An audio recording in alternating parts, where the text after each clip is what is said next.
Hello বন্ধুরা, সবাই কেমন আছেন? হাপ্পা অ্যান্ড মাম্পি কিচেনে সবাইকে স্বাগতম। আমার আজকের রেসিপিতে আছে পারফেক্ট স্পঞ্জ মিষ্টি রেসিপি। কিভাবে পারফেক্ট করে মিষ্টি বানাতে হয় আমি দেখাবো। রেসিপিটি দেখুন। পারফেক্ট স্পঞ্জ মিষ্টি তৈরির জন্য আমি এখানে 1 লিটার গরুর দুধ নিয়েছি। দুধ যখন বলক উঠবে তখন আমি নিচে নামিয়ে রাখবো। তারপরে ভিনেগার মিশ্রিত জল অল্প অল্প করে ঢালবো আর নাড়ব। দুধ উতলে ওঠা শুরু করে দিয়েছে। দুধ উতলে উঠেছে। আমি এখানে গুঁড়ো দুধ বা কৌটার দুধ ইউজ করিনি, সদ্য বাজার থেকে কিনে আনা গরুর দুধ আমি ইউজ করছি। এখন আমি দুধ নামিয়ে রাখবো।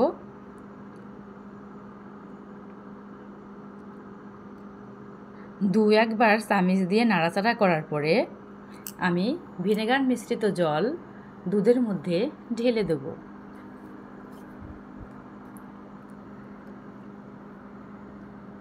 আমি এখানে 1 ভাগ ভিনেগার নিয়েছি, 2 ভাগ জল নিয়েছি।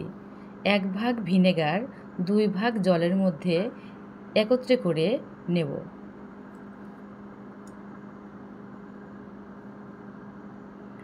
তারপরে ভিনেগার মিশ্রিত এই জল আমি অল্প অল্প করে দুধের মধ্যে ঢেলে দেব। আমাদের ভিনেগার মিশ্রিত জল পুরোটুকু লাগবে না, আমি অল্প অল্প করে ঢালবো আর নাড়ব।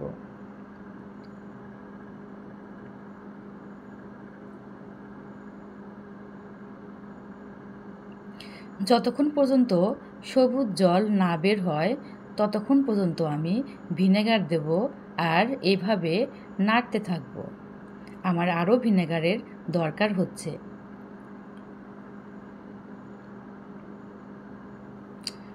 আর একটু নাড়া দেই। আমাদের অনেকটাই সবুজ জল দেখা দিচ্ছে। আর একটু আমি এর মধ্যে ভিনেগার দেব।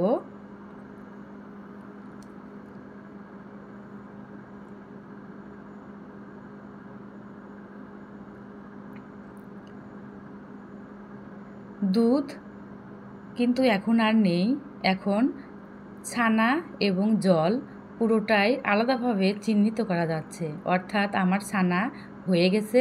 এখন এই ছানা আমি ছেঁকে নেব। একটি পরিষ্কার সাদা ন্যাকড়ার নিচে একটি ছাঁকনি রেখে আমি এই ছানা ছেঁকে নেব। আমার ছানাগুলো ছেঁকে নেওয়া হচ্ছে।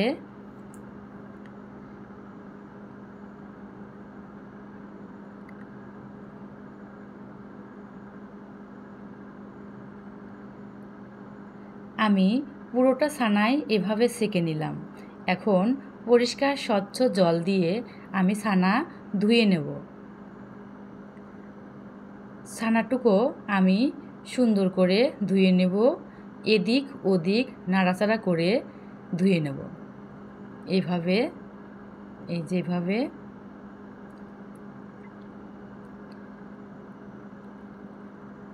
এইভাবে আমি ধুয়ে নিচ্ছি। হাত দিয়ে ভালো করে ঘুরিয়ে ফিরিয়ে আমি ছানাগুলো ধুয়ে নেব।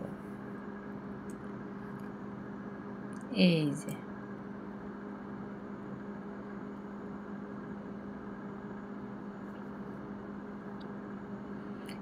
ন্যাকড়াটি ভালো করে জড়িয়ে কোনো কিছুর সাথে ঝুলিয়ে প্রায় 30 মিনিট রেখে দেব। ঝুলিয়ে রাখার পূর্বে আমি ছানা আলতোভাবে চেপে চেপে জল বের করে দেব। এই যে এই যে এই যে এখন আমি ঝুলিয়ে রাখব। ছানা আমি ঝুলিয়ে দিয়েছি, প্রায় 30 মিনিট এভাবে আমি রেখে দেব। একটি কড়াইয়ে 1 কাপ চিনি নিলাম। এই কাপেই 4 কাপ আমি জল নেব।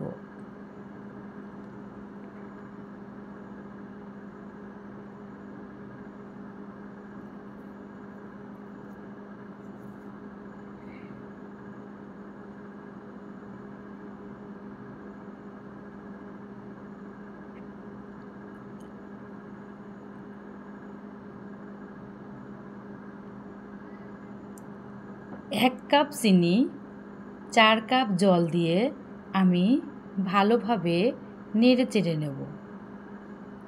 যারা মিষ্টি কম খান তাদের জন্য এটা উত্তম একটা রেসিপি। বাড়িতে এই পদ্ধতি ট্রাই করবেন।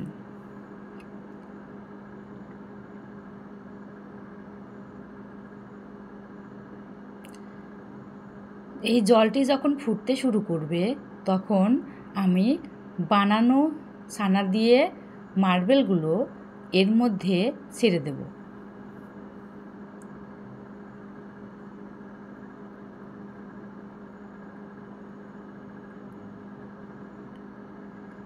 ছানাগুলো ভালোভাবে মেখে নেব। 30 মিনিট পরে 30 মিনিট হয়ে গেছে। এখন ছানাগুলো বের করে আমি সুন্দরভাবে মেখে নেব। হাতের তালুর সাহায্যে আমি ভালো করে ডলে ডলে মেখে নেব। আমার মাখাটা যত সফট হবে তত আমার স্পঞ্জি মিষ্টি সুন্দর হবে।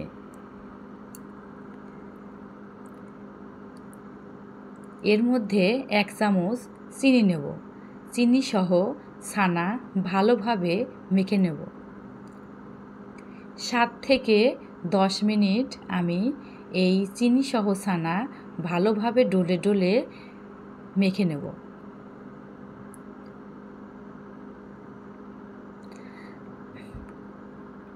আমাদের মনে রাখা উচিত ছানাগুলো যত সফট হবে মাখা তত স্পঞ্জি মিষ্টি সফট হবে,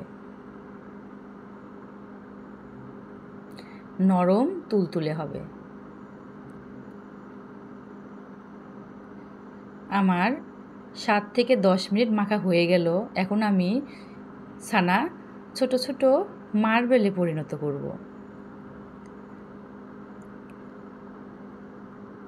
আমি স্টিলের থালার উপর ঘুরিয়ে ঘুরিয়েও মার্বেল বা বল তৈরি করতে পারি, অথবা 2 হাতের মাধ্যমেও আমি বল তৈরি করতে পারি। এই যে আমি ঘুরিয়ে ঘুরিয়ে মার্বেলগুলো বানাচ্ছি। এই যে আমি হাত দিয়েও বানাতে পারি, আবার স্টিলের থালার উপর ঘুরিয়ে ঘুরিয়েও বানাতে পারি। এই জলে বলক উঠলে আমি ছানা দিয়ে বানানো মার্বেলগুলো একটি একটি করে এর মধ্যে ছেড়ে দেব। জল বলক এসেছে, এখন মার্বেলগুলো আমি ছেড়ে দেব। ছোট ছোট মার্বেলগুলো অনেক বড় মিষ্টি হবে, অনেক বড় হয়ে যাবে মিষ্টিগুলো।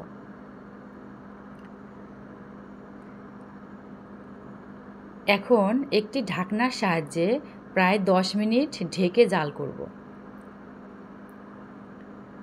আমার 10 মিনিট হয়ে গেছে।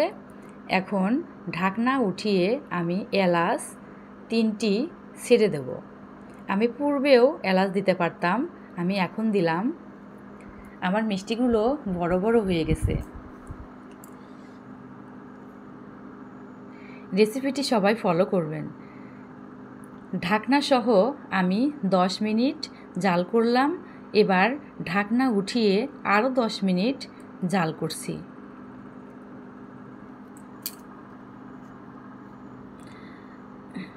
আমাদের জাল করা ভালো হতে হবে, নতুবা ভিতরে কাঁচা কাঁচা থেকে যাবে। মিষ্টিগুলো বড় বড় হয়ে গেল। জল যদি ফুরিয়ে যায় বা শুকিয়ে যায় সেক্ষেত্রে আমি আরও জল এর মধ্যে দিতে পারি, তাতে কোনো সমস্যা নেই। ওয়াও, মিষ্টি হয়ে গেছে। স্পঞ্জি মিষ্টি। আপনারা রেসিপিটি বাড়িতে ট্রাই করবেন। বন্ধুরা, কেমন লাগলো মিষ্টিগুলো অবশ্যই কমেন্ট বক্সে জানাবেন। আমি একটি মিষ্টি দেখাবো কতটা স্পঞ্জি হয়েছে। আমি চিপলাম, চিপে দেখা গেল মিষ্টিটি চুপসে গেছে। এখন আমি পূর্বের মতো করে যদি আবার রসের মধ্যে রাখি, এদিক সেদিক নেড়ে চেড়ে দিই, আবার পূর্বের আকার ধারণ করবে। অর্থাৎ স্পঞ্জি মিষ্টি আমার